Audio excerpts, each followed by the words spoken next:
শাওয়াল আরবি ক্যালেন্ডারের ১০ম মাস। এ মাসের গুরুত্ব অপরিসীম। দীর্ঘ এক মাস সিয়াম সাধনা শেষে এ মাস শুরু হতেই মুমিনের হৃদয়ে বয়ে যায় সুখের ফল্গুধারা। রমজানের ক্লান্তি বিদূরিত হয়। মুমিন খুঁজে পায় উৎসবমুখর এক নতুন জীবন।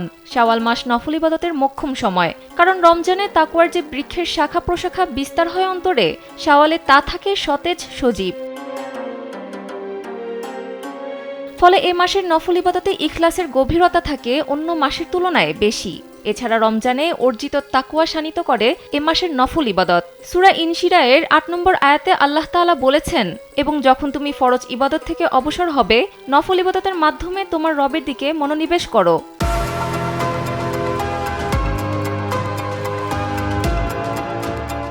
শাওয়ালের বিশেষ গুরুত্বপূর্ণ ইবাদত হল ৬ রোজা।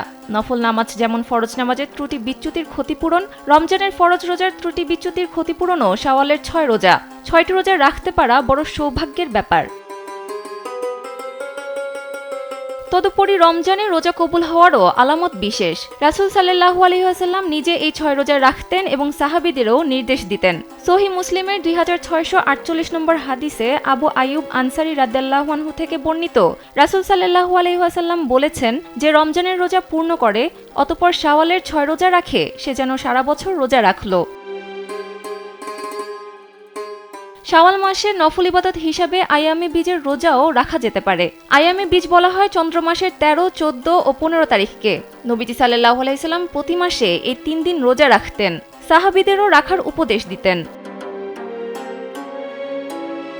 রমজানের রোজা প্রাপ্তবয়স্ক নরনারীর উপর ফরজ। কেউ ইচ্ছাকৃত বা শরীয়ত সমর্থিত কোনো কারণ ছাড়া রোজা ভাঙলে তার উপর কাফফারা আবশ্যক। রমজানের কাজা রোজা যে কোনো মাসেই আদায় করা যায়, তবে যথাসাধ্য দ্রুত অর্থাৎ শাওয়ালে আদায় করে নেওয়াই উত্তম। শাওয়াল হজের মাসসমূহের একটি। পবিত্র কোরআনে সূরা বাকারার ১৯৭ নম্বর আয়াতে আল্লাহ বলেন, হজের নির্দিষ্ট কয়েকটি মাস রয়েছে। এই আয়াতের ব্যাখ্যায় আলেমগণ একমত, হজের মাস ৩টি। এর মধ্যে প্রথম মাস হল শাওয়াল।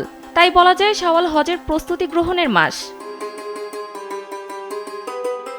এসব আমলগুলো ছাড়াও ফরজ পালনের পাশাপাশি যে কোনো নফল আমলে নিমগ্ন হওয়া যেতে পারে শাওয়াল মাসে, কারণ নফল হলো ফরজের ঘাটতি পূরণ করে। কিয়ামতের দিন অল্প সময়ের নফল আমলও হতে পারে নাজাতের মাধ্যম।